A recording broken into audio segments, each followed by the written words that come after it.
Konting pasilip lang pala sa napatayo nating negosyo at syempre gusto ko rin makita nyo kung ano yung pinagkakabalaan natin.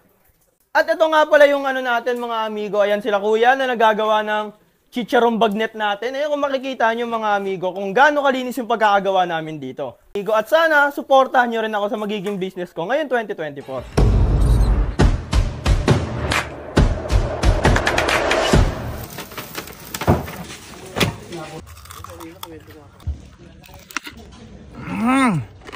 Grabe, sobrang lutong. At ito na nga mga amigo, ipapakita ko sa inyo kung gaano kalupit at gaano kalinis ang paggawa ng MNL Chicharong Bagnet na nagte-trending ngayon sa social media. After pala namin i-chop ito, ay agad-agad naming sinasalang sa napakalaking kawali ito mga amigo. At sa mga hindi nakakaalam, may asin lang talaga ang nilalagay namin pampalasa rito. At after nga pala nito masalang, ay ihahango na namin ito para i-preserve namin sa loob ng 2 araw. Grabe mga amigo, makikita nyo agad dito kung gaano kalinis yung pagkakagawa ng MNL Chichanet.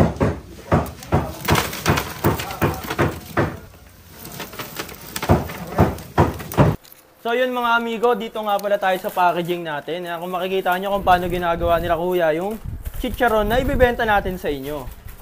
At syempre, hindi na natin palalagpasin to, agad na natin titikman yung chicharong bagnet ng MNL. Tignan nyo naman talagang bagnet yan. At ito na nga mga amigo, titikman na natin yung MNL Chichanet na nagte-trending ngayon. Naman sobrang kakapal na mga ano nila. At kasama nga pala natin si Ka-Brother, ang pinakamalupit na vlogger dito sa May Pampanga. Malupit na.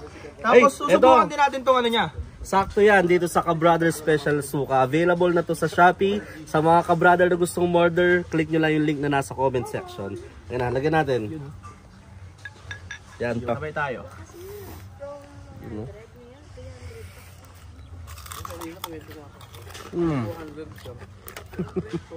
Grabe oh. Pwede ba ito ibuhos? Ganito yung masarap eh. Kaya papatok sa pasa ito. Ay! Yun. Grabe! Sobrang solid. At pati nga itong si Eric Mukbang ay hindi na pinalagpas itong MNL Chicharong Bagnet. Grabe. Parang nakapunta na ito. Ano ka gano'n? Ano ka ba naman? Sarap. Ang yaman Kenny.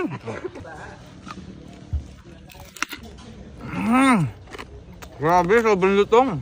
At kung gusto mong pumera kagaya ko mga amigo ay open din sila sa distributor sa kanya-kanyang mga lugar nyo. At welcome na welcome din kayong mga reseller at kung gusto nyo matikman to ay pwede nyo i-message yung FB page nila. And don't forget to like and follow na rin mga amigo para updated kayo sa mga ilalabas nilang product. Isa ito sa pinakamabisang pagkakakitaan ngayong 2024. Kaya ano pang inaantay nyo mga amigo, i-PM nyo na agad yung FB page nila at wag na kayong magpatumpik-tumpik pa. At kung gusto nyong makanood pa ng masasarap na video, don't forget to like, comment, follow, and share this to your friends para matakam nyo rin sila. Bye-bye!